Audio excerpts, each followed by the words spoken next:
possède. Jésus s'est sacrifié pour moi. Et sa vie innocente, il cède pour mourir sur l'infâme,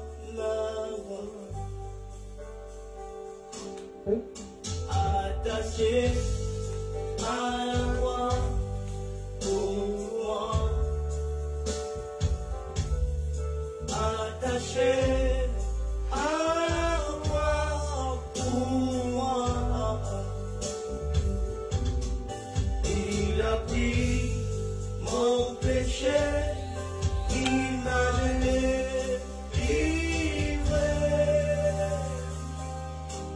attaché à la croix pour moi. Il renonce à la gloire céleste. Il renonce à la gloire céleste pour accomplir les plans de Dieu, pour les plans de Dieu. Qui était humble et d'apparence modeste.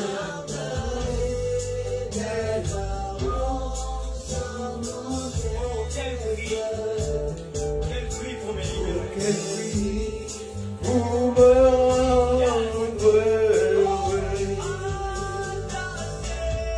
Attaché à la croix pour moi. Attaché à la croix pour moi. Il a pris mon péché, il m'a délivré, attaché à la croix pour moi, attaché à la croix pour moi, attaché à la croix pour moi. Il a pris mon péché, il m'a délivré, attaché à la croix pour moi. J'étais perdu au milieu. Amen. Tu es venu.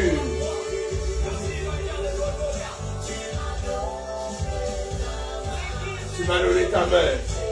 C'est qui cet homme? C'est Yeshua. Attaché à la croix. Yeshua qui est attaché à la croix. Alléluia.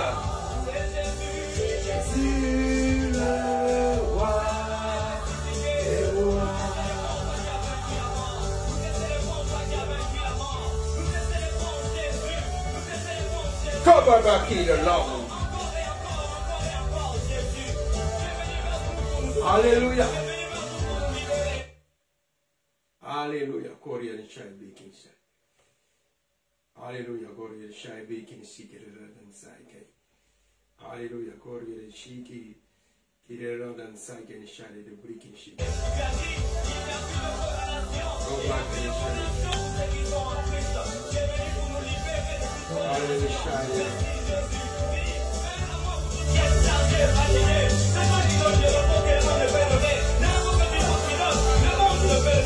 Merci pour l'heure de Golgotha, merci pour l'heure de la croix.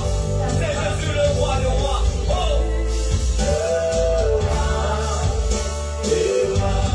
J'étais perdu, j'étais perdu. Au milieu d'une tempête, tu es venu.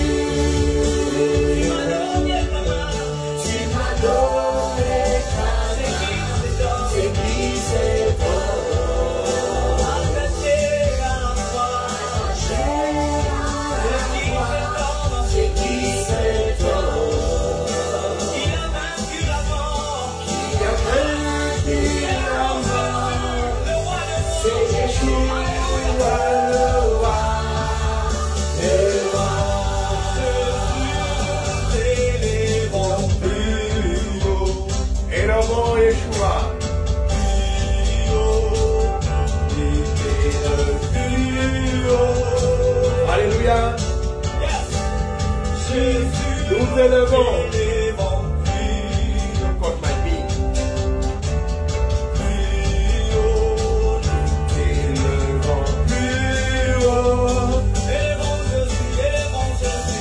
Jésus, nous t'élevons plus haut. T'élevons plus haut.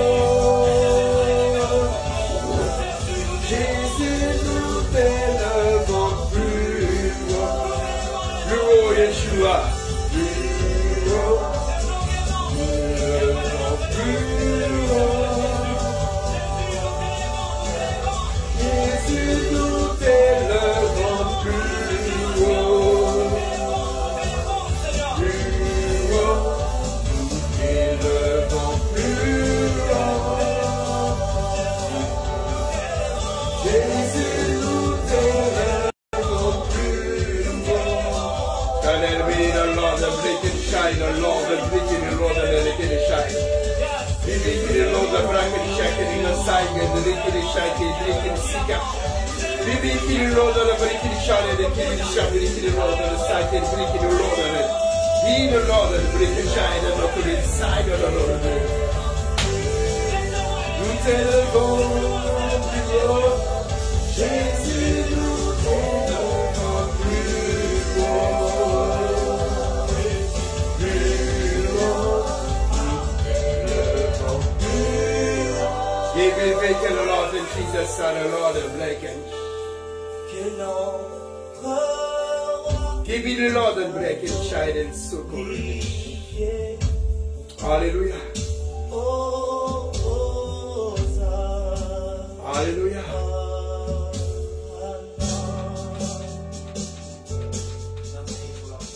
Alléluia. Béni soit ton nom. Seigneur, nous te bénissons. Nous te rendons grâce. Nous te rendons gloire. En ce jour de Yom Kippour, cette 7e lune, la 10e nuit de cette 7e lune, nous savons que le chiffre 7, c'est ton chiffre. Alléluia. Nous savons que le chiffre 7 est le jour que tu t'es reposé. Et Seigneur, tu as voulu faire de la 7e lune, le 1er, le 10, le 15 et le 22 de la 7e lune, des sabbatiques, des shabbatons annuels, des sabbats exceptionnels, des sabbats solennels. Et en ce jour, nous voulons célébrer ce jour que tu as ordonné à Moïse et que Moïse a ordonné à Aaron, ce jour de Yom Kippour. Seigneur, viens, cet esprit nous inspire. Qu'est-ce que ça veut dire Yom Kippour? Qu'est-ce que Yom Kippour représente pour toi, Seigneur? C'est le fait que tu as demandé à Moïse à instituer à perpétuité, Seigneur. Pourquoi ton Église ne reconnaît pas ce jour? Pourquoi ton peuple ne reconnaît pas ce jour? Pourquoi ton peuple croit que c'est passé? God believe in love and shine. Seigneur, rétablis la vérité. Que ton peuple retourne à tes fêtes. Que ton peuple retourne à ta pensée. God believe in love and shine. Seigneur, en ce jour de Yom Kippour, ce jour que le peuple d'Israël allait du temps du temple offrir des sacrifices et que seul le souverain sacrificateur entrait dans le lieu très saint. Le seul jour de l'année qu'il entrait dans le lieu très saint. Parce que c'est un jour exceptionnel. Parce que tu as fait de ce jour un jour exceptionnel. Le 10e jour de la 7e lune. Le peuple pouvait venir 3 fois dans l'année. Et d'autres venaient porter des sacrifices. Mais le seul jour qu'Aaron entrait dans le lieu très saint, Le seul jour que le souverain sacrificateur entrait dans le lieu très saint, c'était le 10 de la 7e lune. Parce que tu as fait de ce jour un jour exceptionnel. Et aujourd'hui, nous voulons que toi, tu puisses nous enseigner pourquoi ce jour est exceptionnel. Et qu'est-ce que Yeshua veut nous apprendre au travers de cette date, au travers de cette fête, au travers de cet événement de Yom Kippour. Et Seigneur, nous allons comprendre ces sacrifices qui étaient offerts. C'était l'image de ton sacrifice sur la croix. Car il y avait 2 agneaux, il y avait 2 boucs, un qui était sacrifié et un qui servait d'émissaire, qui était chassé au désert avec la faute du peuple. Et nous avons sur la croix qui a porté notre faute. Et nous voulons que toi tu puisses nous éclairer sur ce bouc émissaire. Ce bouc émissaire qui porte la faute des autres. Toi qui as porté notre faute. Parce que tu as été notre bouc émissaire. Tu n'as pas seulement été l'agneau pascal. L'agneau qui avait le sang sur les portes. L'agneau qui avait le sang sur les linteaux. Et que lorsque l'ange de la mort passait, le peuple n'était pas frappé. Tu n'es pas là seulement pour nous protéger. Mais tu as porté nos péchés. Tu as été sacrifié pour nos péchés. Tu as été haï à cause de nos péchés. Tu as été rejeté comme le bouc émissaire à cause de nos péchés. Viens cet esprit, suis-nous. Kobaba ki the Lord of Jesus son and Lord breaking shade. Give me the Lord of breaking shades. Viens nous instruire. Viens nous instruire et rien qui pour. Kobaba la breaking shade. Viens nous instruire. Qu'est-ce que Yom Kippour représente pour ton église? Viens montrer à ton église comment ils ont tort d'aller fêter la fête des morts, d'aller fêter la Toussaint, d'aller fêter Noël et de rejeter Yom Kippour. Come and live in life, child. Ce jour exceptionnel, ils ont fait un jour ordinaire. Seigneur, ouvre l'intelligence de ton peuple, ouvre l'intelligence de l'église, ouvre l'intelligence des chrétiens qui sortent de la stupidité, qui sortent du dogmatisme et qui reviennent à l'éternel. L'éternel notre Dieu, qui célèbre toutes tes fêtes, toutes tes fêtes. Alléluia.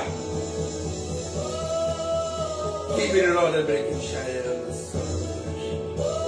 Give me the Lord and break and shine and Lord and day. Give me the Lord and break and Lord and day and shine. Que tu touches les cœurs. Que tu touches les cœurs. Que tu touches les cœurs. Que tu touches les cœurs. Ce jour que tu as fait un jour de pardon. Un jour que le peuple d'Israël s'humiliait. Afin de reconnaître ses péchés. Afin de reconnaître ses fautes, afin de reconnaître ses imperfections, afin de reconnaître ses défauts, afin de reconnaître là qu'ils ont été idolâtres, afin de reconnaître là qu'ils n'ont pas respecté tes commandements, afin de reconnaître là qu'ils ont péché contre toi, mais aussi là qu'ils ont péché contre leur prochain. C'est ce jour que le peuple rétablit la communion avec toi et la communion avec leur prochain Seigneur. Alléluia.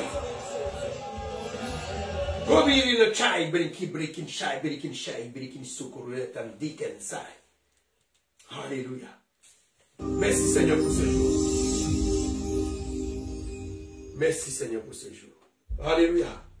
Amen. Amen. Je te laisse prier. Merci, je suis. Merci pour ton 5e jour, Seigneur. Car tu dis qu'il faut une nuit pour qu'un jour puisse arriver. Merci. Merci, Seigneur. Merci, je suis. Merci de venir, je suis. Tu es, je suis dans toutes choses. Tu es, je suis dans la vérité. Tu es, je suis dans la gloire. Tu es, je suis.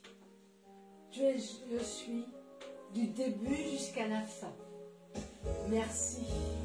Merci d'être je suis. Merci d'être ce que tu es. Merci de ton amour. Merci de ta compassion. Merci de tes bienfaits. Merci parce que tu es je suis, tu es juste. Amen. Oui. Tu es la balance, Seigneur. Tu es une balance, Seigneur. Merci d'être une balance. Merci justice. d'être équitable, Seigneur. Ah, tu es le Dieu juste. Merci. Merci de ton amour. Alléluia. Merci, Seigneur. Car tu es merveilleux. Tes beautés sont inépuisables. Oh, Baba, qui est Merci pour le pain de chaque jour, ta parole, Seigneur. Merci. Merci parce que tu es merveilleux. Merci parce que tu es bon.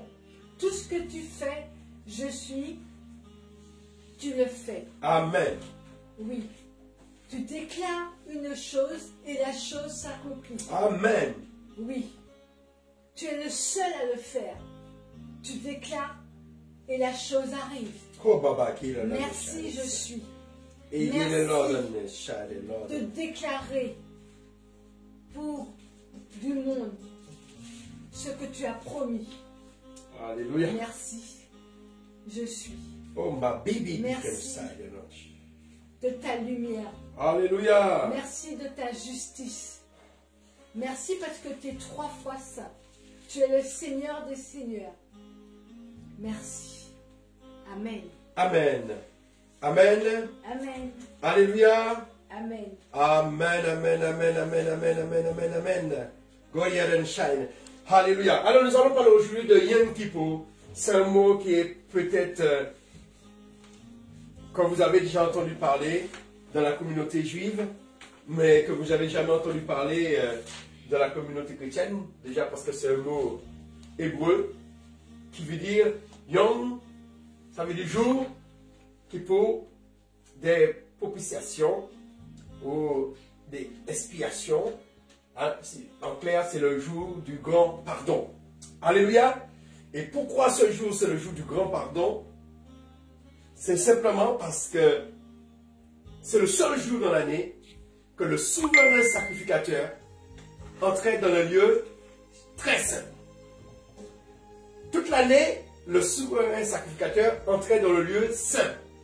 C'est-à-dire, lorsqu'on venait la fête des cabanes, la fête des tabernacles, la fête de Pâques, la fête de Pentecôte, on faisait des sacrifices sur dans le parvis, où il y a l'autel des sacrifices. Alors, le sacrificateur, il passait du sang dessus.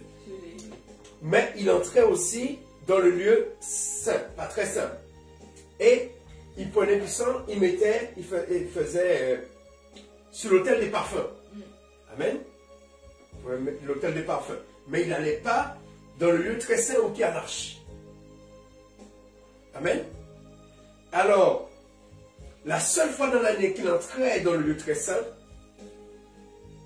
c'était ce jour-là. Un jour comme aujourd'hui, le 10 du 10e mois. Et nous allons essayer de comprendre cette fête. Pourquoi?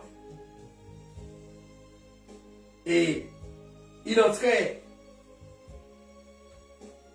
non seulement il faisait un sacrifice pour purifier le temple, pour purifier les ustensiles du temple, il faisait aussi un sacrifice pour lui et sa famille, mais il faisait aussi un sacrifice pour le peuple. Amen. Et nous allons vraiment nous attarder un peu en dernière partie sur le bouc émissaire.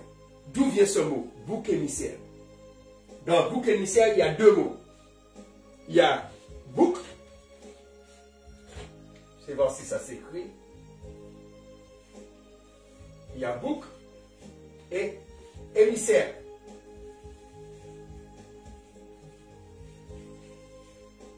Alors, qu'est-ce qu'un bouc? Un bouc, c'est... un bouc, c'est un mâle... un bélier. Où vous voulez C'est le mal de la chèvre, si on veut dire. Et émissaire, ça veut dire quoi? C'est un envoyé, voilà, c'est un ambassadeur. Et on l'appelait bouc émissaire parce qu'on mettait la faute du peuple dessus et puis on l'envoyait dans le désert. Et nous allons essayer de comprendre. Et pourquoi on dit bouc émissaire? Parce qu'il portait la faute du peuple. Un bouc émissaire, c'est quelqu'un qu'on accuse injustement. Quel a été le plus grand bouc émissaire? C'est le Christ. Parce que, pourquoi? Il a porté la faute des autres. Amen. Mais là, nous le disons comme ça, mais nous allons étudier avec la Torah, démontrer que Yeshua, c'est le bouc émissaire. Alléluia. Parce que aujourd'hui, il n'y a plus de temple. On ne peut plus porter les boucs. Il n'y a plus de lévites, il n'y a plus de souverain sacrificateur. Yeshua, il a devancé tout cela.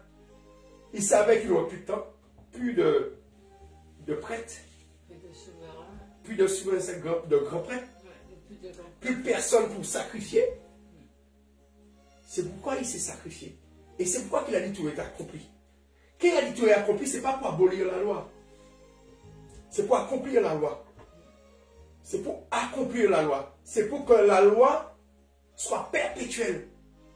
Lorsqu'il n'y aura pas de temple, qu'on pourra continuer à faire la fête de Yom Kippour sans le temple. Alléluia. Qu'on pourra continuer à faire Pâques sans le temple. Qu'on pourra continuer à faire Pentecôte sans le temple, sans les souverains sacrificateurs. On n'aura plus besoin d'amener des pigeons, on n'a plus besoin de non. Parce qu'il aura déjà accompli ça. De façon pour que la fête ne puisse pas perdre de sa valeur. Mais les chrétiens ont mal compris. Luther a mal compris. Ils ont cru que le Christ est venu abolir toutes les fêtes. Ils ont cru que le Christ est venu abolir le sabbat du 7e jour, est venu abolir Pâques. Du coup, ils ne respectent plus, de même ils ne respectent plus la date du sabbat du 7e jour. Ils l'ont passé à dimanche, ils ont dit, bon, quel que soit le jour, c'est pas grave. Parce qu'ils ont cru que quand le Christ a dit tout est accompli, il a effacé la loi. Le Christ n'a jamais effacé la loi. Ça veut dire que ce qu'on ne pouvait pas faire, et ce qu'on ne pourra pas faire, parce que l'an 70, 40 ans, pile, après la mort du Christ, le temple s'est détruit. Comme pour le peuple.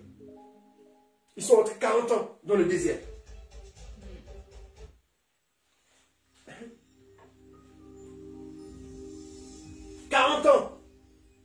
C'est dommage que le calendrier grégorien place l'année de la mort du Christ à l'an 33 de notre ère. Mais c'est faux. Le Christ est mort à l'an 30 de notre ère. Il avait 33 ans à l'an 30 de notre ère. L'an 0 de notre ère, le Christ avait déjà 3 ans. Puisque Hérode, qui a tué les enfants, il est mort en l'an -2 de notre ère. Ils ont commencé le calendrier trop tard, c'est un mauvais calcul. Allez sur... Même le pape, comment il s'appelle l'ancien pape là, Benoît XVI, reconnaît qu'il y a une erreur. Mais l'erreur est déjà faite. Mais le Christ est né avant l'an 0. Et à cause de cette erreur, ça empêche les chrétiens de recevoir une révélation. 40 ans après que le Christ ait prononcé cette parole, la dernière fois que le Christ est entré dans le temple de Jérusalem, 40 ans après, le temple a été détruit. La dernière fois qu'il est entré dans le temple de Jérusalem, la dernière parole que le Seigneur a prononcée dans le temple de Jérusalem, après qu'il ait fait les disciples venir voir cette veuve qui donnait 2 pièces. Les deux pièces, ouais. C'est la dernière chose qu'il a fait dans le temple. Il est venu, il a montré aux disciples cette veuve qui donnait 2 pièces et donnait tout ce qu'elle avait. Il disait que cette femme a donné plus que les autres. Et après, il est sorti. Et il a dit, lorsque les disciples ont montré comment le temple est beau, il a dit, il ne sera pas pierre sur pierre. C'est la dernière parole qu'il a prononcée au temple. Quand il est sorti du temple, il a dit, ce temple sera détruit. Et 40 ans, la 40e année après qu'il ait prononcé cette parole, le temple a été détruit, en l'an 70. Alors retenez cette date. Le Seigneur, il est mort en l'an 30, 40 ans. Comme pour le désert. Le chiffre 40, c'est un chiffre très important. Pourquoi Israël est resté 40 ans dans le désert? Ce n'est pas Dieu qui a voulu qu'il reste 40 ans. C'est parce qu'ils ont voulu, ils ont refusé d'entrer à la 2e année. Ils ont refusé de prendre possession de la promesse de Dieu. Alors Dieu leur a dit, mais parce que vous avez pris 40 jours pour aller et revenir, eh bien, vous allez rester 40 ans tournés dans le désert. Et pourquoi ils ont refusé d'y aller la 2e année? Parce qu'il y avait les fils d'Anak qui ont eu peur, les géants. Ils ont dit, ils vont tuer nos enfants, ils vont, voilà, pourquoi on n'est pas resté en Égypte? Alors tous ceux-là, ils sont tous morts dans le désert. Parce qu'ils ont refusé la grâce de Dieu. Et le Christ, pourquoi le Christ a dit qu'il faut que ce temple soit détruit? Parce que déjà, il y avait du sang qui a coulé dans ce temple. Le sang de Zacharie. Le sang de Zacharie a coulé dans ce temple. Le papa de Jean-Baptiste a été tué dans le lieu très saint. Tu veux dire, ça a été souillé. Il y avait les vendeurs qui vendaient chaque année dans le temple.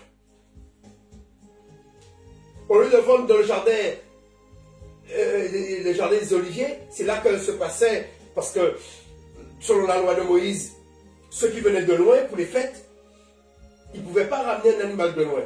Eux, ils venaient avec de l'argent et ils achetaient les pigeons sur place selon leurs moyens, soit des pigeons, soit des plus gros animaux.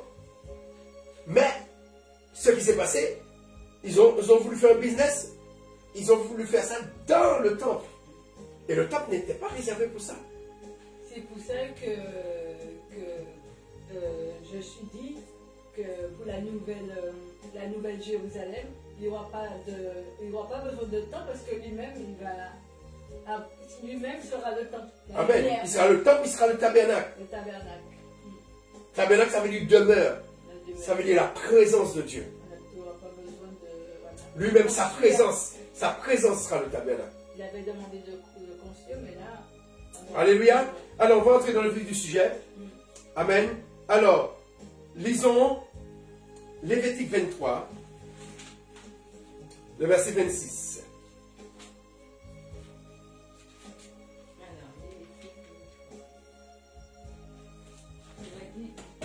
Lévitique 23, verset 26. L'Éternel parla encore à Moïse en ces termes.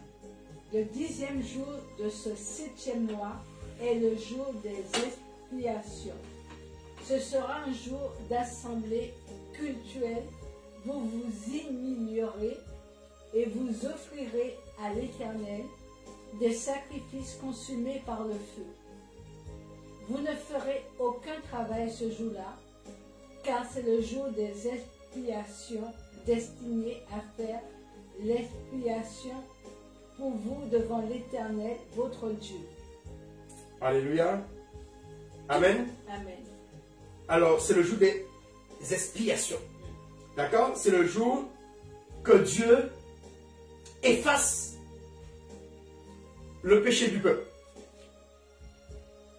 C'est-à-dire que le peuple, le peuple ramenait des sacrifices toute l'année. Mais c'est ce jour-là que Aaron et ses descendants faisaient un sacrifice pour laver avec tout ce qu'ils avaient ramené comme péché, si on veut dire, toute l'année. Vous avez dit le jour du grand pardon. Le jour du grand pardon. Parce que ce qu'il faut comprendre, ce jour-là, lorsqu'ils sont entrés dans le pays, le peuple d'Israël, qui était éparpillé dans les 12 tribus, ne venait pas à Jérusalem ce jour-là. Parce que les jours qui venaient à Jérusalem, c'était pour la fête des tabernacles, c'est-à-dire dans une semaine, dans 5 jours, hein, le 15, La Pâque aussi. il venait pour la Pâque, et 3 mois après, il venait pour la Pentecôte. Ce jour-là, c'est dans le temple, il n'y avait que les Lévites. Il n'y avait pas la présence du peuple pour faire le sacrifice. Et là, c'est le souverain sacrificateur, il faisait des sacrifices. Déjà des sacrifices pour le temps, pour toutes les souillures. Et un sacrifice pour sa famille. Et un sacrifice pour... Il entrait, à ce moment, il entre dans le lieu très saint. Oui, mais le lieu très saint, le souverain sacrificateur n'avait pas le droit d'entrer. Il entrait une seule fois par année, c'était ce jour-là. Le jour De Yom Kippour. Et qui entrait Personne ne entre à part lui. D'accord. Une fois dans l'année qu'il pouvait entrer dans le lieu très saint. Une fois par année. D'accord. Qui venait, il y a des souverains sacrificateurs, ils sont entrés une seule fois dans leur vie. Une seule fois. Parce que chaque année, il y avait un roulement. On n'attendait pas qu'il y ait un qui est mort. Voilà. Il y avait un roulement. C'est pareil pour le papa de Jean-Baptiste. On te dit, bon, c'était son tour. La fois, on disait, bon, c'était le tour de Siméon. Voilà. Une fois dans l'année. Une fois dans l'année. Et pourquoi une seule fois dans l'année? Parce que, eh ben, on va voir ça. On va voir ça, Dieu dit, une seule fois par an qu'on entre dans ce lieu-là. Parce que ce lieu très saint, il ne faut pas suivre ce lieu-là. Qui veut dire, même ce jour-là, il faisait un sacrifice pour sanctifier le lieu saint. Parce que le lieu saint a été souillé, par rapport aux différents sacrifices qu'on a fait dans l'année. Parce qu'à chaque fois, il prenait le sang, il mettait sur l'autel des parfums. Et là, il faisait un sacrifice pour sanctifier le temple. Et après, il allait dans le lieu très saint. Alléluia. Alors, pour comprendre ça, nous allons dans Lévitique 16.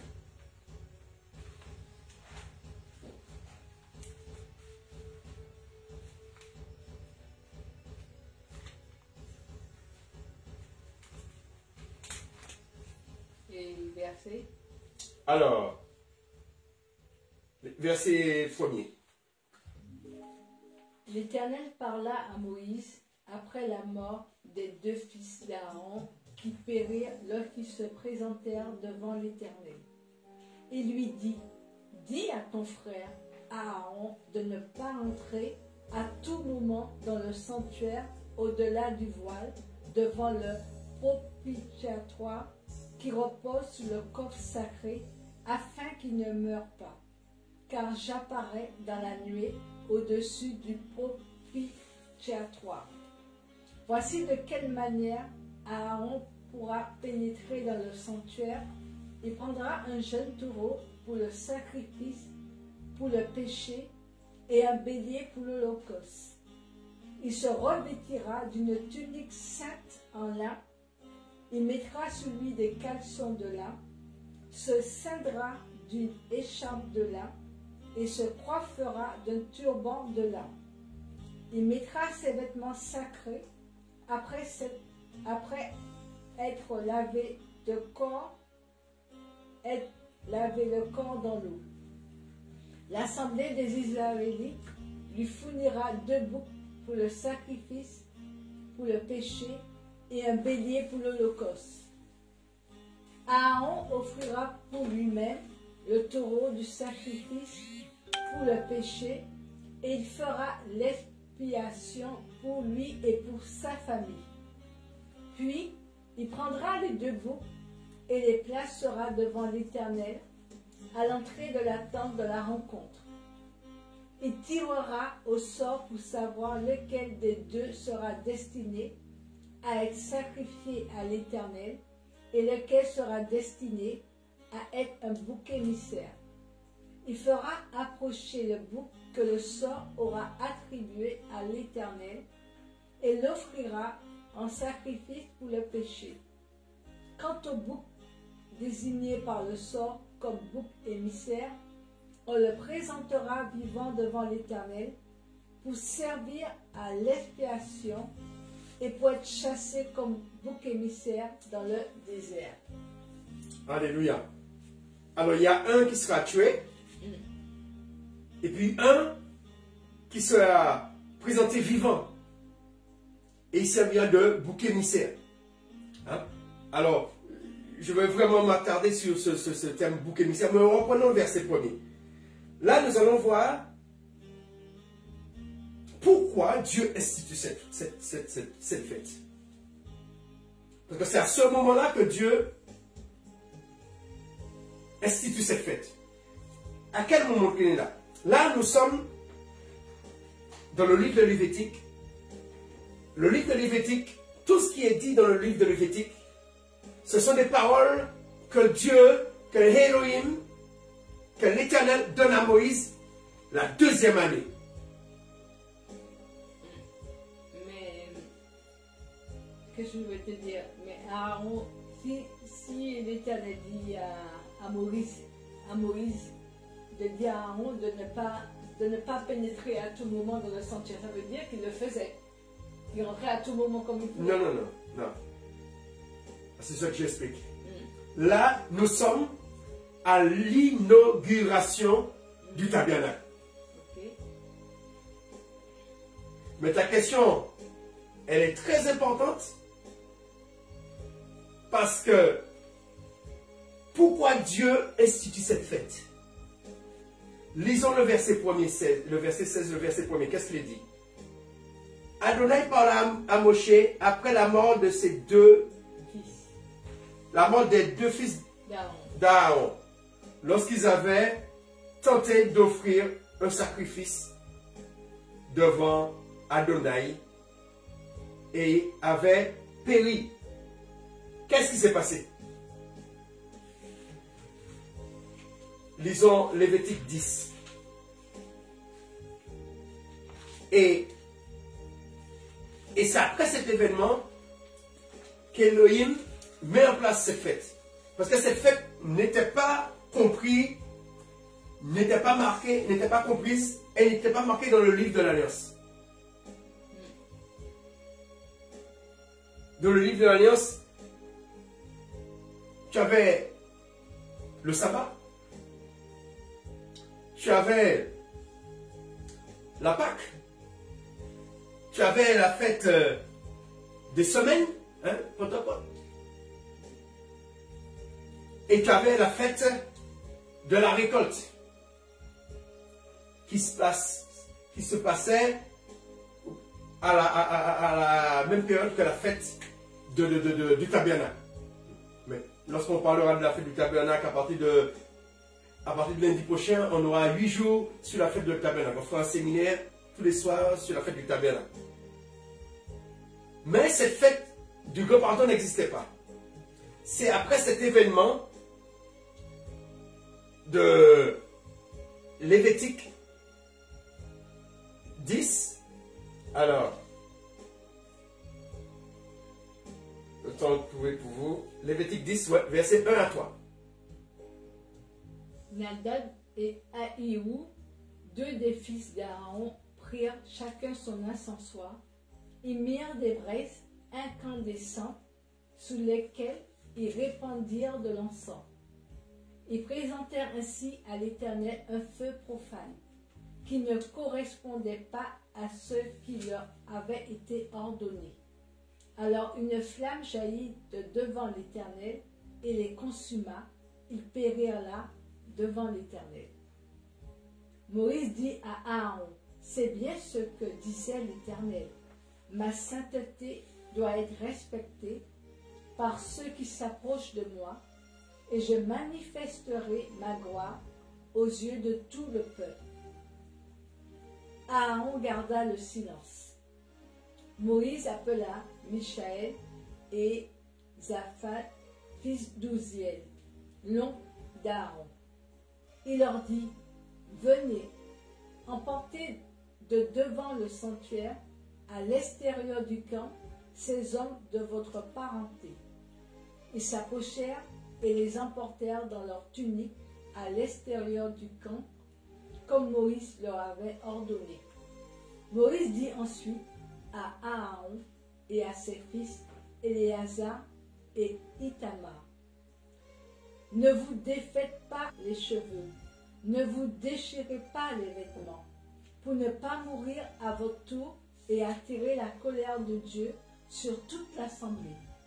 Ce sont tous vos frères israélites qui pleureront ceux que l'Éternel a brûlés par le feu.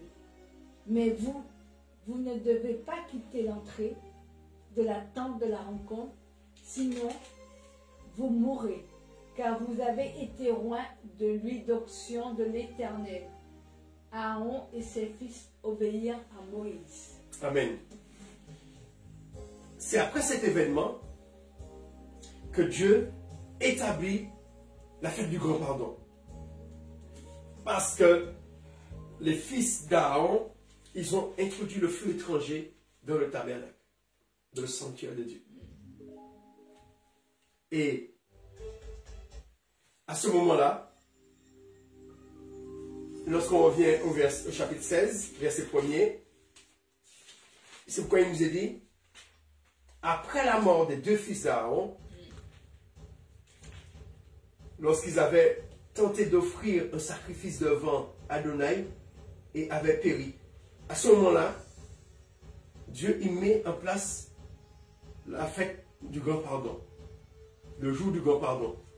Et à ce moment-là, il dit à Aaron qu'il va offrir un taureau pour sa famille, pour son péché, et puis il doit se revêtir, etc. Lisons le verset 22 du chapitre 16. À partir du verset 20.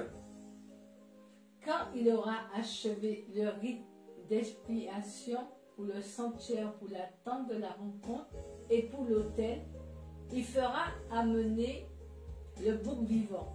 Amen. Alors, on va lire déjà le bouc. On va lire déjà pour le bouc, l'autre bouc, le sang. Point verset 18. Après cela, il sortira vers l'autel qui est devant l'Éternel et accomplira le rite d'expiation pour celui-ci. Il prendra du sang du taureau et du sang du bouc et il en appliquera sous les cornes de l'autel tout autour. Puis, avec son doigt, il fera 7 fois l'aspersion du sang sous l'autel. Il le purifiera ainsi des impuretés des Israélites et le consacrera. Quand il aura achevé le rite d'expiation pour le sanctuaire, pour la tente de la rencontre et pour l'autel, il fera amener le bouc vivant. Il posera ses 2 mains sur la tête du bouc vivant et confessera sous lui toutes les désobéissances, tous les péchés, toutes les fautes des Israélites. Ainsi, il les fera passer sous la tête du bouc. Puis, il fera chasser celui-ci au désert par un homme désigné pour cela. Le bouc emportera sur lui tous leurs péchés dans un lieu à l'écart. On le chassera au désert. Aaron retournera dans la tente de la rencontre. Il ôtera les vêtements de lin qu'il avait mis pour pénétrer dans le sanctuaire et les déposera là. Il se lavera à l'eau dans un lieu saint, puis remettra ses vêtements sacerdotaux ordinaires et il sortira pour offrir un holocauste ainsi que celui du peuple, afin d'accomplir le rite d'expiation pour lui et pour le peuple. Il brûlera sous l'autel la graisse de la victime du sacrifice pour le péché. Amen. Alors, là, il brûle la graisse du sacrifice pour le péché, c'est-à-dire de l'autre bouc. Mais il y a un bouc qui part dans le désert, qu'on chasse dans le désert. Et celui-ci, c'est le bouc émissaire. Et c'est sur celui-ci qu'on va s'attarder D'où vient l'expression bouc émissaire? L'expression bouc émissaire vient de la fête de Yom Kippour. C'est à la fête de Yom Kippour que un être vivant porte la faute d'autres êtres vivants. C'est le jour, vas-y. Ça existe jusqu'à présent, on a des boucs émissaires. Oui, mais le bouc émissaire, c'est-à-dire que devant Dieu, là c'est devant Dieu, parce que là on a des boucs émissaires devant les hommes, mais Dieu voit dans les cœurs, il sait que c'est pas toi qui as tort. Mais là, le bouc qui est chassé dans le désert, quand Dieu regarde le bouc, il voit le péché d'Israël. Et quand Dieu regarde Israël, il voit Israël blanc comme la neige. Et pourtant Israël n'est pas innocent. Pourtant Israël, c'est un peuple à la nuque raide. Israël, malgré tous les miracles qu'ils ont vus, ils retombaient dans leur péché. Ils retournaient dans l'idolâtrie. Ce n'est pas n'importe quel péché. L'idolâtrie, ça veut dire que adorer un autre Dieu. C'est inimaginable. Un Dieu, Elohim, qui t'a fait sortir d'Égypte, qui a fait des grandes choses, à traverser la mer Rouge. Tu as eu de la caille, la manne, de l'eau qui a jailli des pierres. Tu as traversé le Jourdain, des batailles que Dieu leur a fait gagner. Et malgré ça, tu te tournes vers d'autres dieux. C'est grave. Tout ce que Dieu leur a dit de ne pas faire, il le faut.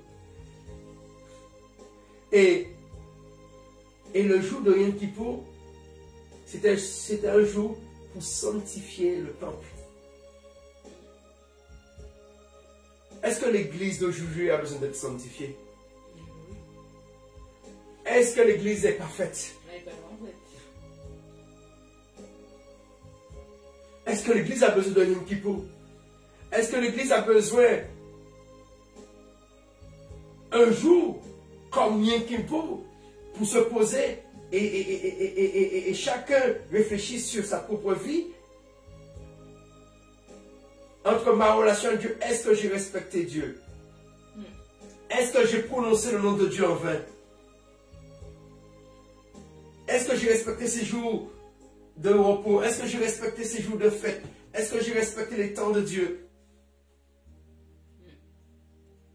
Parce que nous avons notre temps. 99% du temps, c'est pour nous.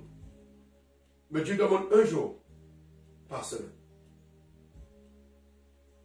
Et il précise quel jour. Ce n'est pas nous qui disons, bon, dans notre agenda, je vais voir quel jour que j'ai prévu. Non, il dit le 7e jour. Il dit le 7e mois. Tel jour dans le 7e mois. Dans le premier mois. Le 15, le 22. Oui, mais le problème, c'est l'église d'aujourd'hui dit qu'on peut prendre n'importe quel jour dans la semaine pour se consacrer. Mais est-ce que c'est Moïse? Est-ce que c'est Moïse qui a dit à Dieu, c'est tel jour que je pourrais te donner? Non. C'est Dieu qui a imposé son jour. Et si on lit, si on lit bien la Bible, Dieu dit, l'Éternel dit le 7e jour. Et en plus, il dit que le 7e jour, c'est un jour béni, un jour consacré et un jour saint. Mais pourquoi, il faut se poser la question, pourquoi dans notre calendrier, le dimanche est le 7e jour? C'est de la manipulation. Parce que ce sont des prêtres qui l'ont fait. Parce que ce que les chrétiens ne savent pas, les catholiques, avant que les catholiques deviennent une institution catholique, deviennent une religion, ils se réunissaient le jour du sabbat. Le sabbat pour eux, c'était le 7e jour. Ce n'était pas le premier jour de la semaine. C'était comme les apôtres, c'était le 7e jour. Mais c'est Constantin, parce que avant le catholicisme, il y avait une religion romaine, et cette religion romaine adorait le dieu Sol, c'est-à-dire le soleil. le dimanche. Dimanche, ça veut dire jour de sol. Hein, en anglais, Sunday. Et eux, ils voulaient, comme le soleil, c'est le chef de la planète, et ils appelaient ce jour-là le jour du Seigneur. Ce n'est pas une expression juive, hein, le jour du Seigneur. C'est une expression romaine. Et à ce moment-là, on leur a dit, on a fait un compromis, on a dit, bon, le jour du Seigneur deviendra le jour du Seigneur Jésus. Comme le Seigneur Jésus est ressuscité ce jour-là. Mais le sabbat, ça n'a rien à voir avec la résurrection du Christ. Le Christ n'est pas ressuscité le jour du sabbat parce qu'il a respecté le sabbat. Il est ressuscité le premier jour de la semaine. Voilà, comme ça les disciples pouvaient venir au tombeau. Parce que pendant le sabbat, on ne travaille pas. C'est le repos. Ça veut dire qu'ils se reposaient dans le séjour des morts. Ou, je dis reposer, mais ils restaient parmi ceux qui se reposent jusqu'au sabbat.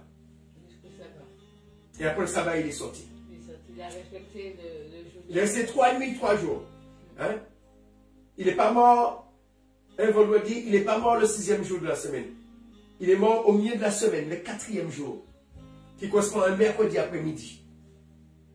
Qui fait dire, la nuit, il a passé la nuit de mercredi soir, jeudi soir, vendredi soir, hein? Vendredi soir jusqu'à samedi matin. Ça fait 3 nuits, et la journée de samedi, 3 jours. Et après ce jour-là, il est ressuscité. Il n'a pas attendu minuit, il est ressuscité. Quand la nuit est tombée. Quand la nuit est tombée, on ne sait pas à quelle heure, mais en tous les cas, lorsque les femmes sont venues, il faisait encore nuit, il était déjà ressuscité. Parce que quand la nuit tombe, on passe à un autre jour.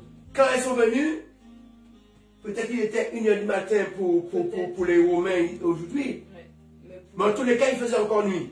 Pour Dieu, tant qu'il fait nuit, ce n'est pas encore le matin. Le matin, c'est au lever du soleil.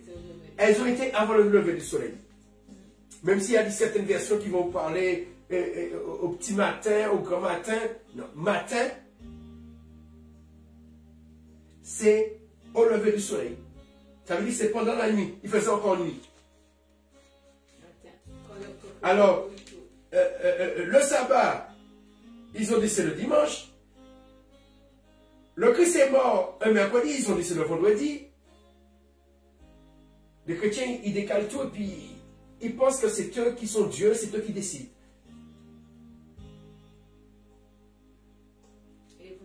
La Pentecôte, c'est la 7e semaine après la semaine des pains sans levain.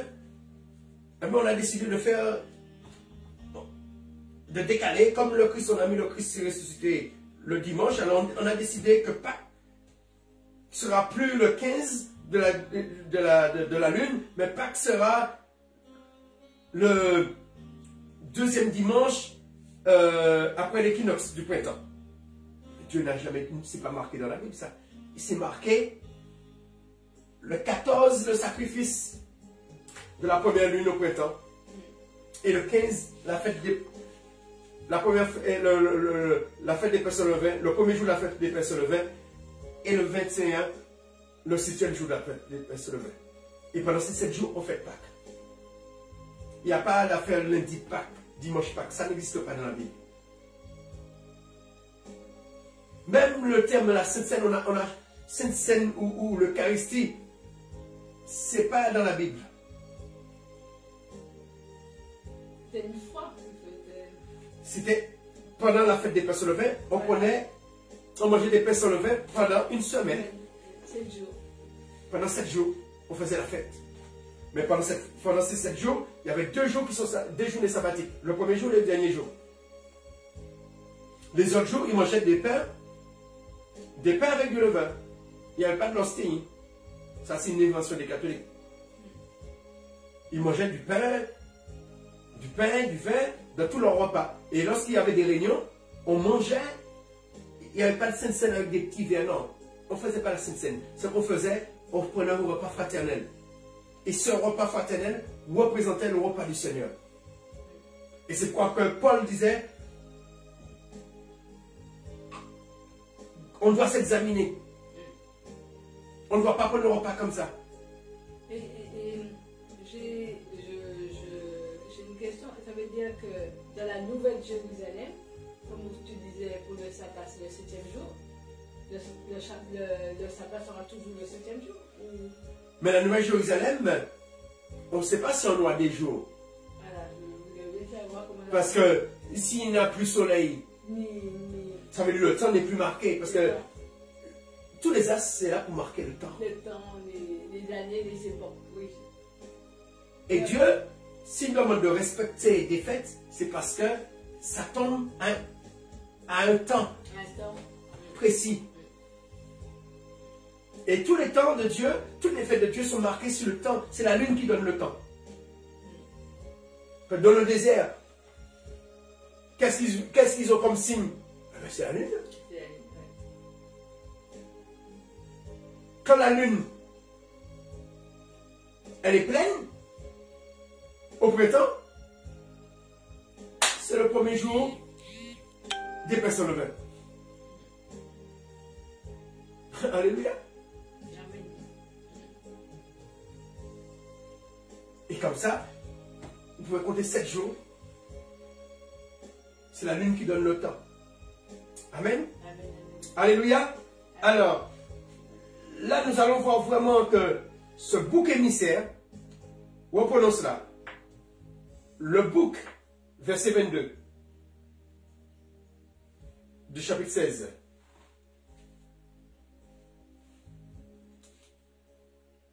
Le verset 22 du chapitre 16. Le bouc émissaire.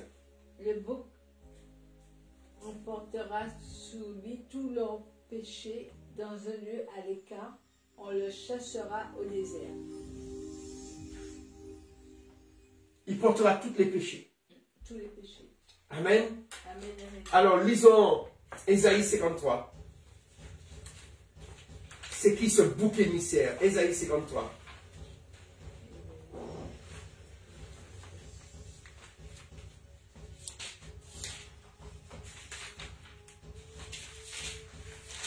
Et quel verset? On peut prendre le verset premier.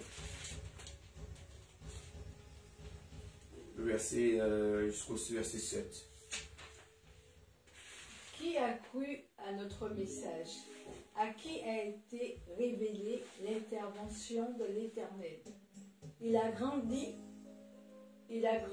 tout droit comme une jeune pousse, ou comme une racine sortant d'un sol aride.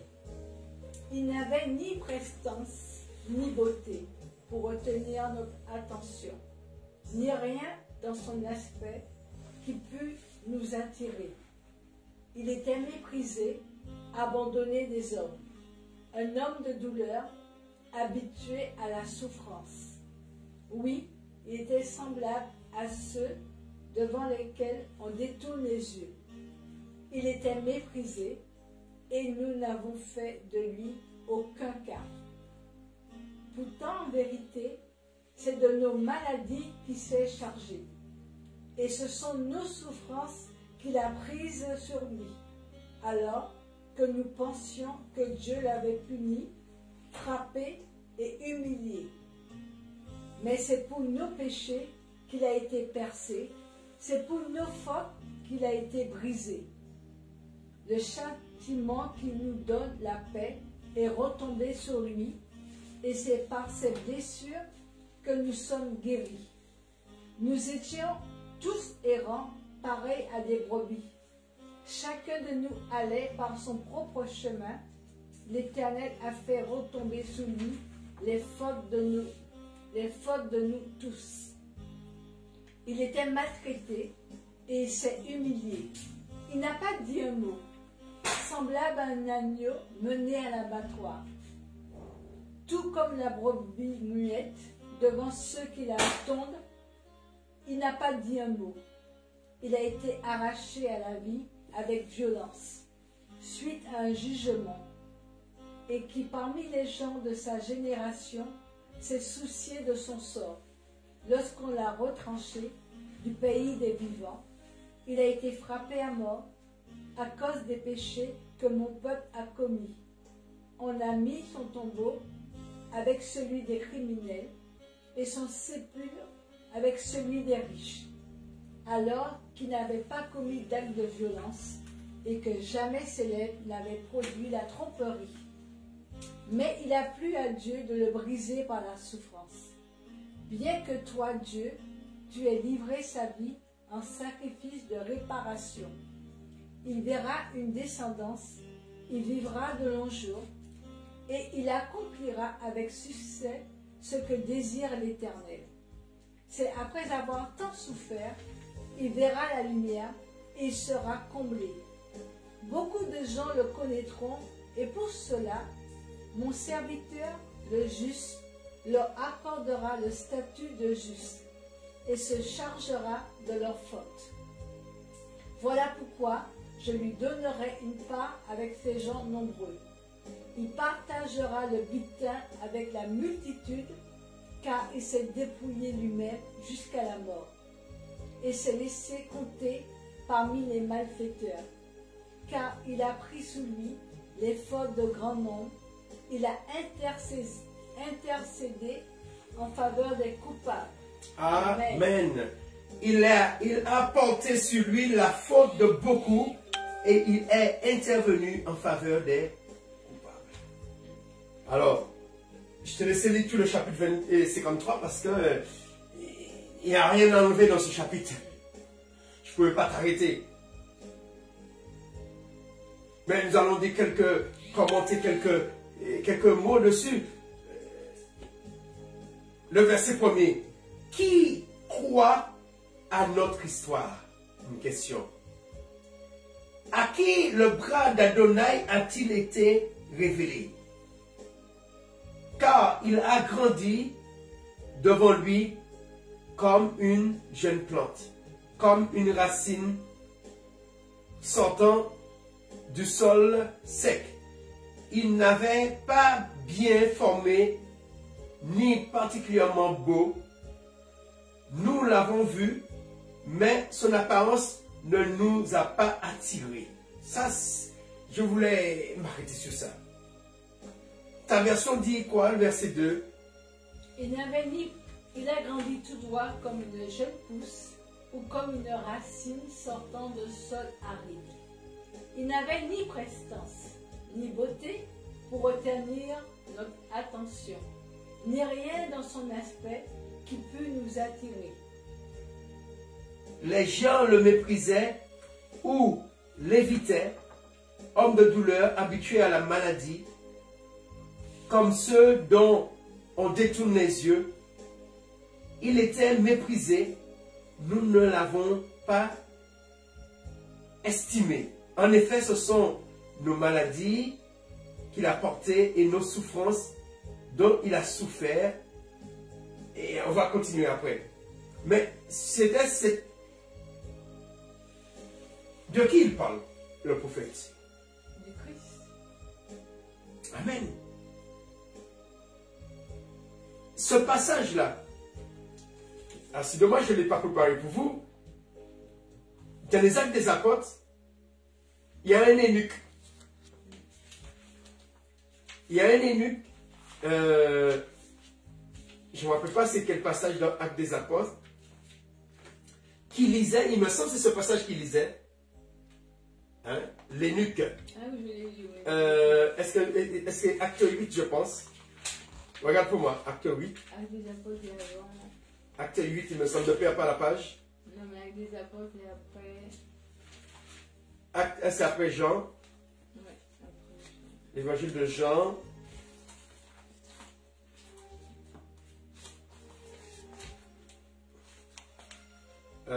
Philippe. Verset 8. Chapitre 8. Alors. Chapitre 8 à partir du verset 32, je crois. Laisse voir ça. Ouais, c'est ça. Comme ça, nous allons comprendre de qui le prophète parlait. C'est Philippe. Alors, on peut lire. Lire à partir du verset 29.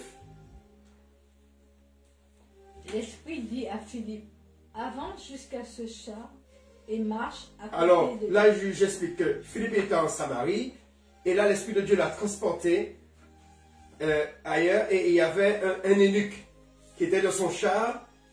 Lui, il n'y a pas de verset 26, comme ça on comprendra mieux l'histoire. Un ange du Seigneur s'adressa à Philippe et lui dit: Lève-toi, pars en direction du sud. Prends la route qui descend de Jérusalem à Gaza, celle qui est déserte. Il se leva immédiatement et se mit en route.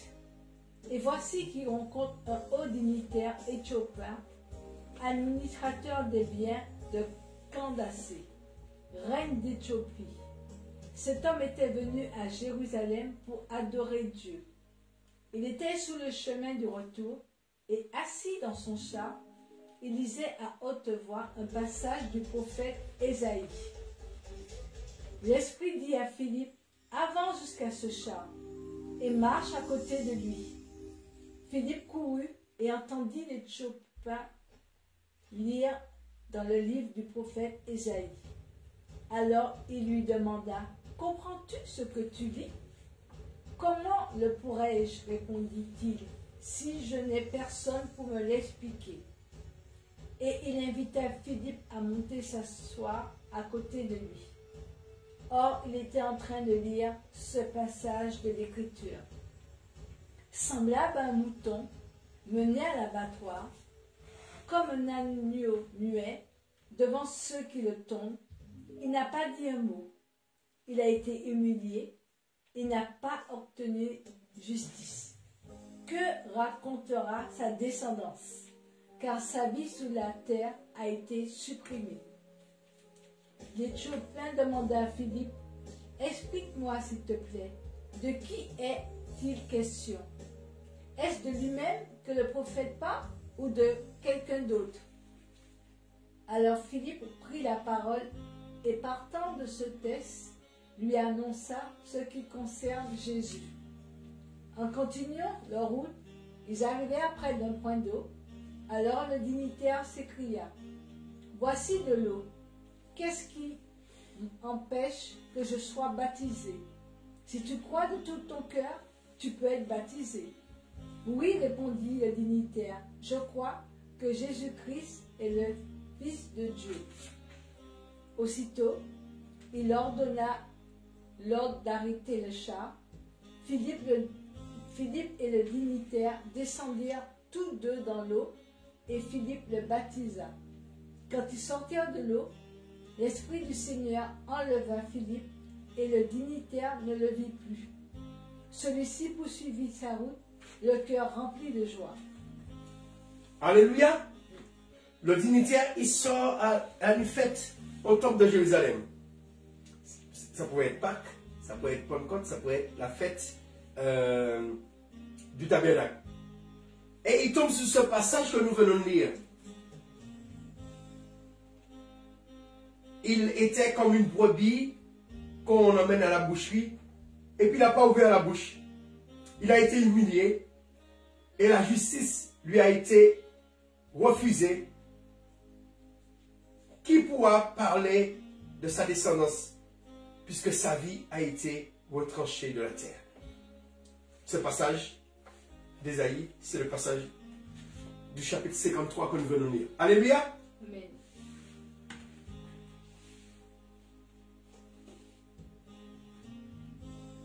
Qui veut dire le chapitre 53 parle de Yeshua.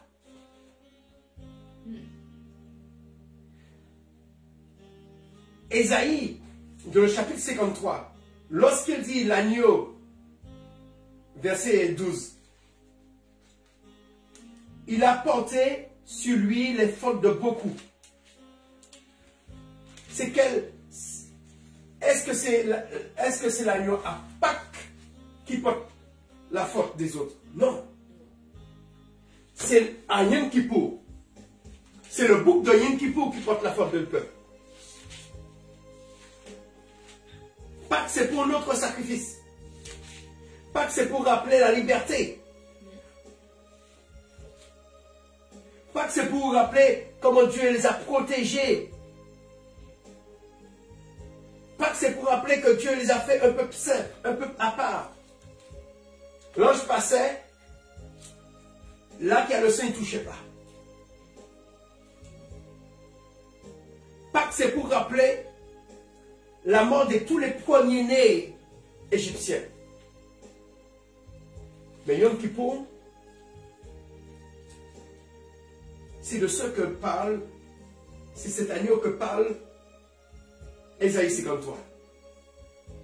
Ce n'est pas l'agneau pascal, c'est l'agneau de Yom Kippour. C'est l'agneau, comment dire, c'est le bouc émissaire. Il parle du Christ, mais en tant que bouc émissaire. Là, ce n'est pas en tant qu'agneau pascal. Là, il parle en tant que bouc émissaire. Non pas l'agneau à la fête de Pâques, mais l'agneau à la fête de Yom Kippour. Qui veut dire à Pâques.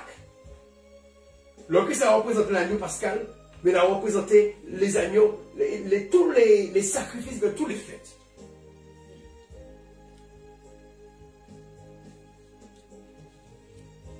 Qui veut dire le pardon des péchés par le sacrifice du Christ. Ça a été fait depuis à Pâques. On pourrait dire la veille de Pâques. Posons-nous la question. Une fois par an,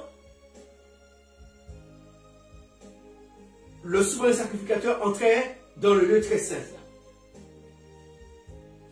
On n'entrait pas dans le lieu très saint les autres jours, les autres fêtes. On n'entrait pas à Pâques. Qu'est-ce qui s'est passé sur la croix? Il y a eu un grand tremblement de terre. Qu'est-ce qui s'est passé? Le voile s'est déchiré. Le voile, c'est ce qui sépare le lieu saint du lieu très saint. Pourquoi? Parce que c'était Yom Kippour. Hein? Je le dis en français. Parce que c'était le jour du gros pardon, le jour des propitiations. Le jour des gros pardons, c'est le jour que le Christ est mort sur la croix. Qui veut dire que le Christ a réuni plusieurs symboles ce jour-là. Plusieurs événements ce jour-là. Un événement pour montrer la liberté, la protection, mais c'est le jour qu'il a porté le péché de l'humanité. Le jour qu'il a été un bouc émissaire. Parce que nous parlons toujours de l'agneau pascal, mais on ne parle jamais du Christ en tant que le Christ sur la croix en tant que bouc émissaire. Et aujourd'hui, mon enseignement, c'est ça, c'est sur le bouc émissaire. Et Ésaïe 53 nous parle du bouc émissaire. Émissaire, c'est celui qui va en mission. Quand il a dit tout est accompli, ça veut dire sa mission est accomplie. Parce qu'il est le bouquet émissaire. Ça veut dire que sa mission est accomplie. Ça veut dire que le Christ, comme il avait dit que le temple sera détruit, et il est dit à Aaron que cette fête sera fêtée, toutes les fêtes de l'Éternel seront fêtées à perpétuité. Et le Christ dit que le temple sera détruit. Comment on fera Pâques? Parce que Pâques, c'est au temple. C'est dans la maison de Dieu. Pentecôte, c'est au temple. La fête du tabernacle, c'est au temple. Le Christ a tout préparé à l'avance. Il a désusé ce temple et en 3 jours, il ressuscitera. Le temple a été rétabli depuis la résurrection. Le temple spirituel. Aujourd'hui, on n'a plus besoin d'aller à Jérusalem faire des Pâques. Parce que le temple, c'est Christ. Christ, il est tout. Il a tout accompli. Il est devenu le temple. Il est devenu le bouc émissaire. Il est devenu l'agneau pascal.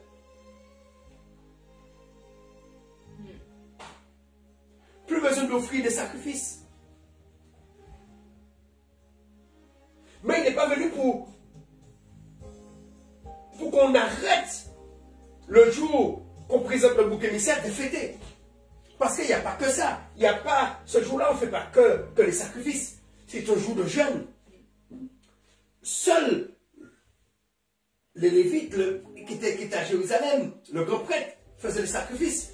Mais eux, le peuple, ils étaient chez eux, ils étaient dans leur village. Ils étaient dans leur village. Qu'est-ce qu'ils faisaient?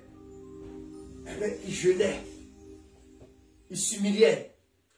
Ils se douchaient même pas. Et c'était quoi? Après avoir regardé leur force, voir est-ce qu'ils ont respecté les 10 commandements? Est-ce qu'ils ont adoré d'autres dieux? Est-ce qu'ils ont adoré des idoles? Est-ce qu'ils ont représenté des idoles? Est-ce qu'ils ont prononcé le nom de je suis, le nom de Yahweh, de l'Éternel? Hein? Enfin, pour rien, en disant que Dieu a dit, puis Dieu n'a pas dit. Hein, souvent les chrétiens, on aime dire le Saint-Esprit m'a dit, pour faire passer un mensonge. Ou même pour qu'on ne puisse pas nous contredire. Tu n'es pas sûr que c'est le Saint-Esprit qui t'a dit, mais tu dis le Saint-Esprit t'a dit. Quelque chose te vient à l'esprit, tu penses que c'est le Saint-Esprit. Et tu n'as aucune preuve que c'est le Saint-Esprit, mais par la foi, tu dis c'est le Saint-Esprit. Et tu penses parce que tu as dit par la foi c'est le Saint-Esprit, parce que tu es convaincu que c'est le Saint-Esprit, c'est le Saint-Esprit. Et bien, ce jour-là, c'est le moment pour se remettre en question. Et pour ça, c'était une journée fériée, chômée. Au lieu que les chrétiens allaient militer pour avoir des jours fériés pour le jour des morts, on aurait dû avoir un jour férié pour s'humilier devant Dieu. Ça, ce sera plus efficace.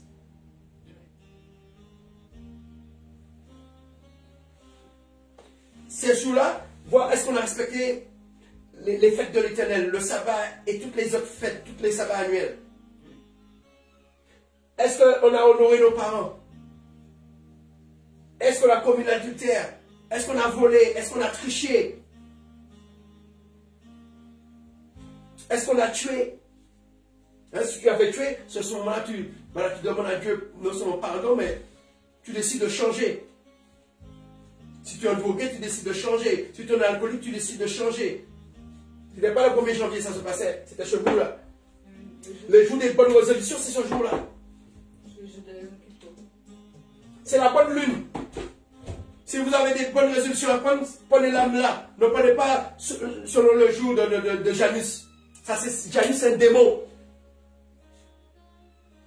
1er janvier, Janus. Le jour de Janus, le 1er janvier. Ça, c'est le jour des démons. Après, on est étonné qu'il y ait beaucoup d'accidents pendant cette période de Noël, tout ça. Parce que ce sont des jours des démons. Ce ne sont pas les fêtes de l'Éternel. Si il y a autant de morts, ce sont des sacrifices sataniques. Satan ne fait rien pour rien. Vous avez voulu abandonner les fêtes de l'Éternel, eh bien, vous avez voulu fêter les fêtes païennes, transformer les fêtes de l'Éternel en fêtes païennes ou les fêtes païennes en fêtes de l'Éternel. Des fêtes que Dieu ne vous a pas dit de faire. Eh bien, il réclame du sang. Et puis on est étonné. Les chrétiens jeûnent, ça ne sert à rien de jeûner à la fin de l'année du calendrier hébraïque. C'est ce jour-là qu'il faut jeûner. Ce jour-là, Yom Kippour, ce jour-là est plus efficace que 40 jours de jeûne dans l'année. Parce que ce jour-là, tu te remets en question.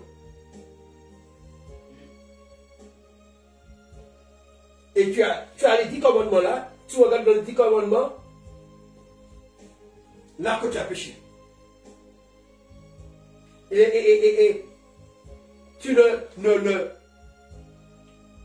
tu vas pas calomnier, tu vas pas porter des fausses accusations sur quelqu'un. Hein, on est en train de parler du bouc émissaire. Tu vas pas prendre quelqu'un pour bouc émissaire. Tu vas pas accuser quelqu'un faussement. Parce que le Christ a été accusé faussement. Ce qu'on a fait au Christ, ne le fait pas à un autre. C'est ça le 9e commandement. Et le 10e, en pensée, ne pas commettre d'adultère, ne pas voler, ne pas, etc. Ne pas convoiter la femme de ton prochain, ses biens, etc. Sa voiture, hein, parce que maintenant, on n'a pratiquement plus d'animaux. Hein? Mais c'est bien. Mais c'est pour dire que ce jour-là, c'est un jour qu'on doit se remettre en question. Amen. Amen. Alléluia. Amen. Alors, nous allons lire 2 versets pour finir. Alors, je vous ai cité ces versets-là, mais c'est vraiment quelque chose de très profond, cette fête. Lisons Jean 3, 16, et après nous allons finir par 2 Chroniques. Jean 3, 16. Un verset que les chrétiens évangéliques connaissent par cœur. Eh bien, quand vous lisez ce verset, pensez à Yom Kippour. Jean 3, 16. Voilà, Jean 3, 16. Jean 3, 16, c'est Yom Kippour. Oui, Dieu a tant aimé le monde qu'il a donné son Fils, son unique, pour que tous ceux qui placent leur confiance en lui échappent à la perdition et qu'ils aient la vie éternelle. Amen. Ça c'est quoi? Ça c'est le bouc émissaire. Aaron a prié sur le bouc émissaire. Toutes les fautes sont retombées sur le bouc émissaire. Et il est parti dans le désert. Où que le Christ a été après la croix, après qu'il ait été chargé de nos péchés, il a été où? Il était aux enfers. Comme le bouc émissaire partait dans le désert, dans les lieux arides, il a été dans le séjour des morts. Non seulement pour libérer les captifs, mais à cause de nous, il est allé au séjour des morts. Pour déposer nos péchés. Alléluia. Pour se débarrasser de nos péchés. Parce que le péché mène à la mort. Eh bien, c'est parce qu'il a porté nos péchés qu'il est mort. Le Christ n'aurait pas porté nos péchés, il ne serait jamais mort. Parce que le Christ c'est Dieu. Dieu ne meurt pas. Dieu ne meurt pas. Et c'est ce que l'islam n'a pas compris. Ils disent que le Christ ne peut pas mourir. C'est quelqu'un d'autre qui a pris sa place. Le Messie ne peut pas mourir. Même les Juifs de l'époque, ils disent, mais comment tu dis que tu es le Messie, mais le Messie ne peut pas mourir? Mais c'est parce que le Messie,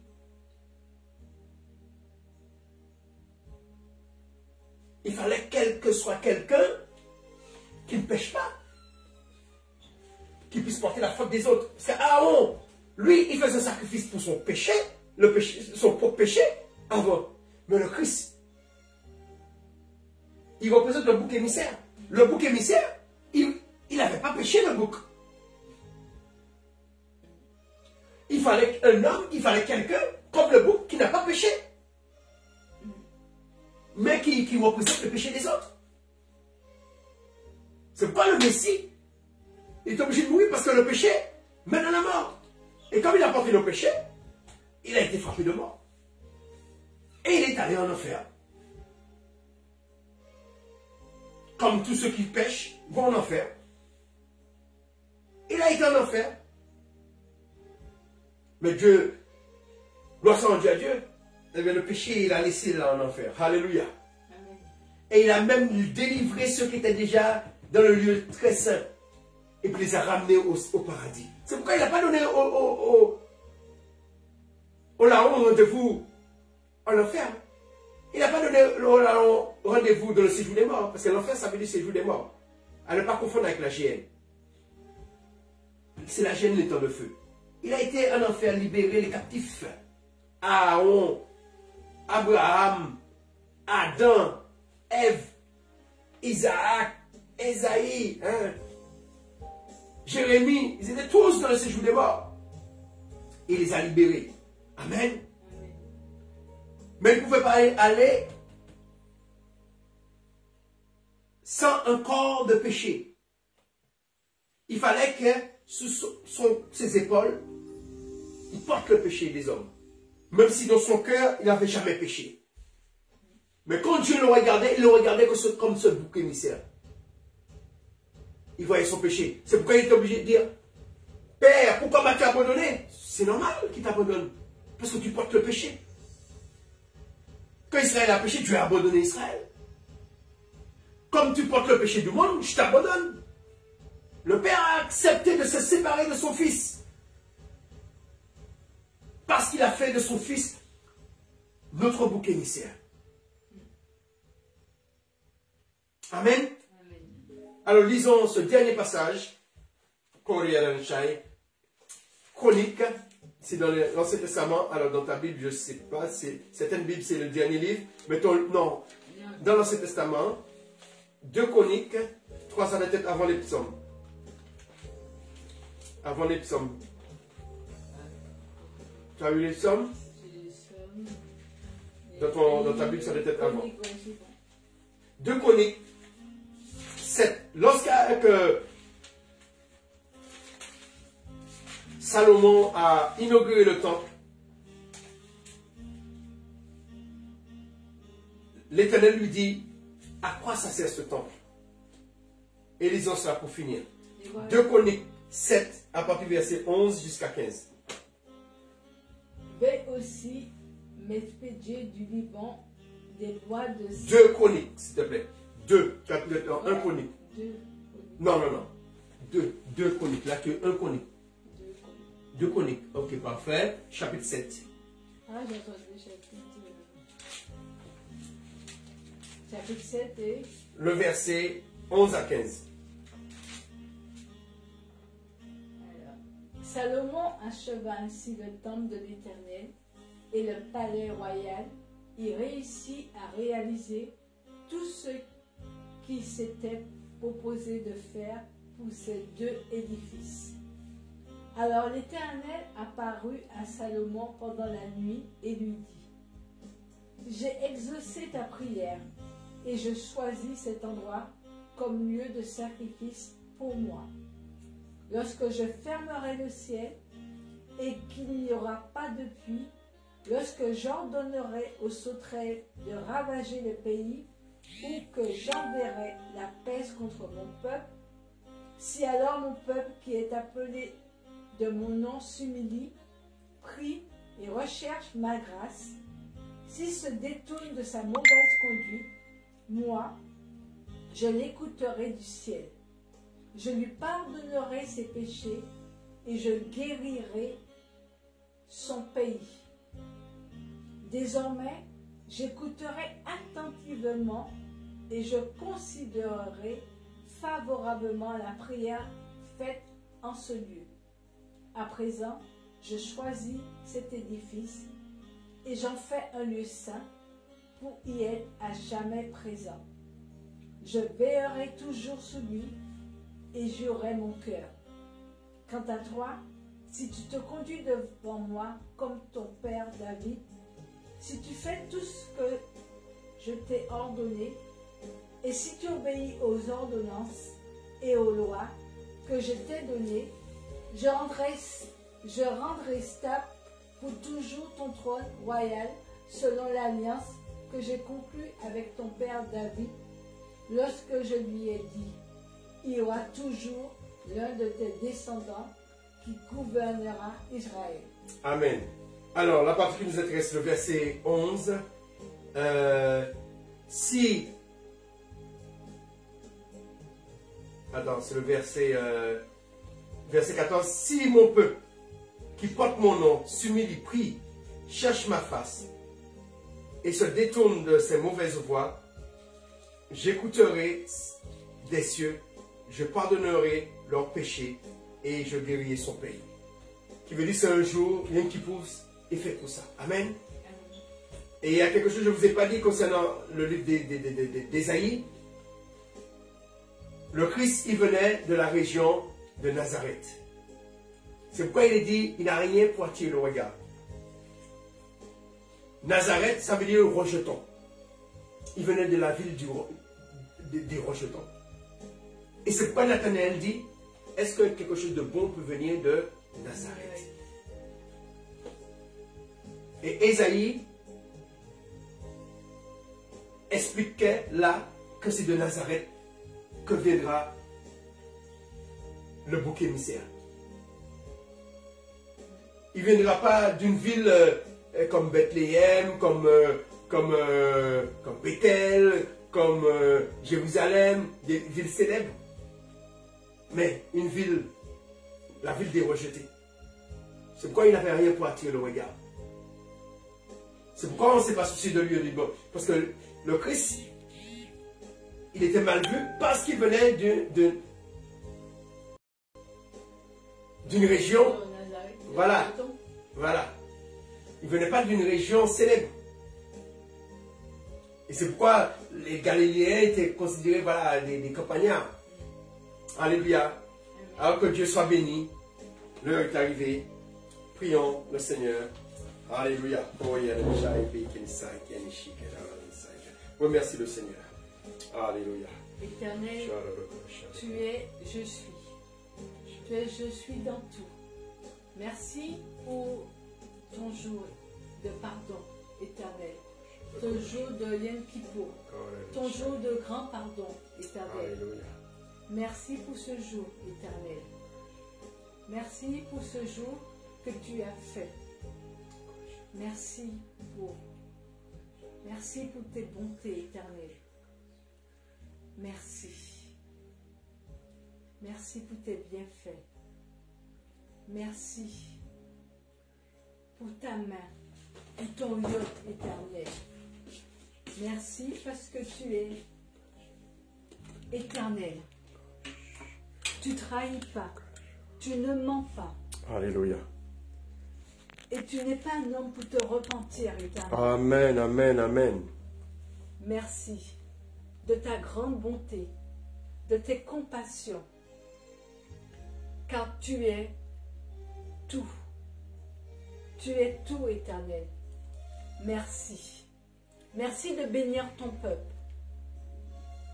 Merci, éternel, de bénir tes enfants, de bénir, éternel, de mettre ta main, de mettre ton yoke sur chacun d'entre nous, éternel. Veille sur nous, rétablis-nous, éternel. Aie pitié de nous, éternel. Aie pitié de nos fautes, éternel. Aie pitié de nos fautes, éternel. Pardon pour nos péchés. Pardon, éternel, si j'ai prononcé ton nom en vain. Pardon si j'ai menti, éternel. Pardon, éternel. Merci. Merci, éternel. Car tout ce que tu fais est bon, éternel. Tout ce que tu fais est bon. Ô éternel, tu es Dieu. Tu es unique. Personne ne peut te remplacer, éternel. Tu es l'avant, tu es l'après, éternel. Merci. Alléluia. Amen. Amen. Alors, voilà, comme j'avais pas vu vos questions, je vais essayer de répondre rapidement. Bon, on ne pourra pas nous suivre sur Facebook, mais j'ai quelques questions.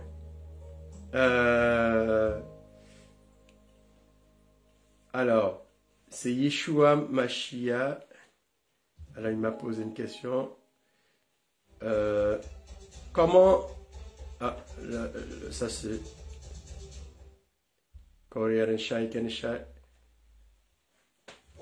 Alors, je vais relire la question parce qu'il y a beaucoup de personnes qui se posent peut-être la question. Comment a-t-il donc accompli ce bouc émissaire? Donnez-nous juste les récits de l'évangile qui montre Yeshua entretient d'accomplir le rituel d'un Kippourim. Voilà, ben, je vous ai donné les versets. Le bouc émissaire, c'est-à-dire c'est celui qui porte la faute des autres. Et Jean 3,16, Dieu a tant aimé le monde qu'il a donné son Fils unique afin que quiconque croit en lui ne périsse point, mais qu'il ait la vie éternelle. Le bouc émissaire a été Yeshua. Il est mort à cause de nous. Voilà. Alors, s'il y a d'autres questions. Alors, bon, vous salue tous, hein, Jean-Claude, Norbert, voilà, j'ai vu que vous étiez assez nombreux. Eh bien, que Dieu soit béni. Et regardez à nouveau cette étude. C'est vrai, il y a beaucoup de choses à dire dessus. Mais voilà, je voulais insister surtout sur le bouc émissaire. Eh bien, que Dieu soit béni. Et à bientôt. Et vendredi prochain à 21h30, nous allons parler du sabbat. Est-ce que le sabbat est toujours d'actualité? Et puis à partir de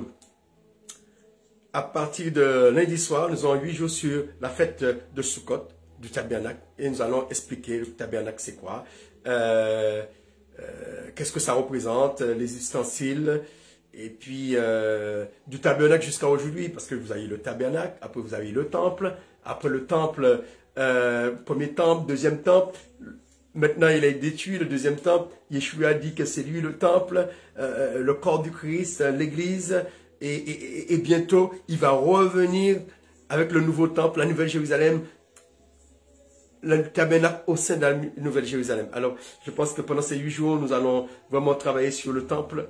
Et surtout dans ces temps de Covid, ça nous montre que le temple n'est pas les murs, n'est pas les clochers, mais le temple, comme Paul dit, nous sommes le temple du Saint-Esprit. Alléluia. Soyez bénis et à vendredi prochain. Koryana Shai.